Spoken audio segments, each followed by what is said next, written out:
Hey there, welcome back. It's Black History Month. Did you know Black women played a vital role in shaping healthcare? Well, Dr. Donna Adams-Pinkin, she's an OBGYN here in Augusta, and she's here to share the untold stories and how they empower women today. Doctor, thank you so much for being here. Thank you for having me, Sean. No problem. So as I said in the beginning, you're an OBGYN. So what inspired you to be an OBGYN? Well, it's a not so pleasant story. I was inspired to become an OBGYN because I lost my paternal grandmother during childbirth. When my father was 12 years old, she was attempting to deliver his youngest sister, and neither one of them survived. Wow. It truly impacted his life. He was a great dad, but once he told me that story, I decided that I wanted to be there for women like his mother. How do you work to address the health disparities for Black women? Well, I feel like it's very important to appreciate the role of the women who came before me. My sorority, Alpha Kappa Alpha, back in the 1930s had something called the Mississippi Health Project, where they went down to the Mississippi Delta every summer to address those health disparities there. And so I like to think that the work that I do is along that line, and that I try to be the voice for those patients who can't quite understand what's happening to their bodies. Yeah, and you have a foundation. I do have a foundation. It's called For Girls, For Girls. Oh, okay. And the 4 girls is my parents had 4 daughters. Wow.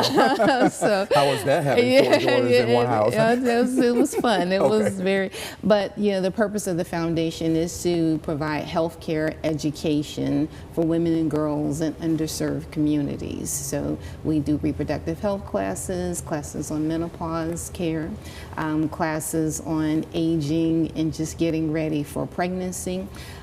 So we really try to provide a health education platform for women. Yeah, when it comes to women and their health, what do they oftentimes overlook?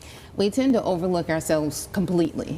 Women in general tend to put themselves last on the list. Absolutely. They take care of everyone around them, and they look up and there's practically a horn growing out of the top of their head. So, you know, in terms of having their annual health care screening, in terms of getting their pap smears, mammograms, even doing monthly self-breast exams, those are things that women tend to not do because they aren't provided the education on how to do it properly. Yeah, let's talk about PCOS. That's something I just heard of recently. So do you help women with that as well? Absolutely, as a gynecologist, and I'm so glad you brought that up because it really does not get the attention that it does. Polycystic ovarian syndrome is what PCOS stands for. And so these are essentially women who their ovaries are not putting out eggs in the timely manner that most people do. And the result is that the ovaries get a little confused. They start making an excess of hormones when they should be only making a little bit of hormones. And that excess of hormones affects their ability to have regular periods, affects their ability to get pregnant. It affects even their insulin metabolism, so it affects their ability to lose weight and maintain a healthy weight. And sadly, women with polycystic ovarian syndrome have an increased risk of uterine cancer. So the more that we educate people about that so that they can provide the proper treatment, we can prevent those adverse outcomes. So how can Black History Month highlight the healthcare inequities for Black women? Well, I think it's very important that we actually discuss those inequities and inequalities. Most of the gynecological procedures that I do today were procedures that were developed by experimenting on enslaved women without anesthesia. Betsy, Lucy, and Anarcha, their names, and I say I like to speak their names and not the names of the gynecologists who did those surgeries.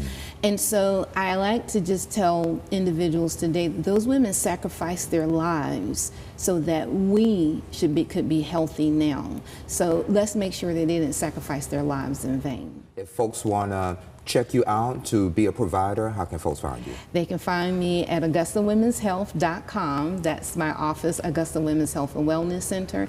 And all of the information about how to reach me and the work our foundation is even doing is on that page. All right, sounds good to me. Anything else you'd like to add while I have you? Well, thank you for having me, and just want to make sure that people do their research on not only what's going on with their bodies, but all the work that the women have done before us to allow us to be here today. All right, and hopefully if there's another topic I need you to talk on, Hopefully you'll come here and join me. I'll be happy to, Sean. Sounds good. Okay. Thank you. I appreciate Take you. care. You Bye-bye. too. And we'll be right back.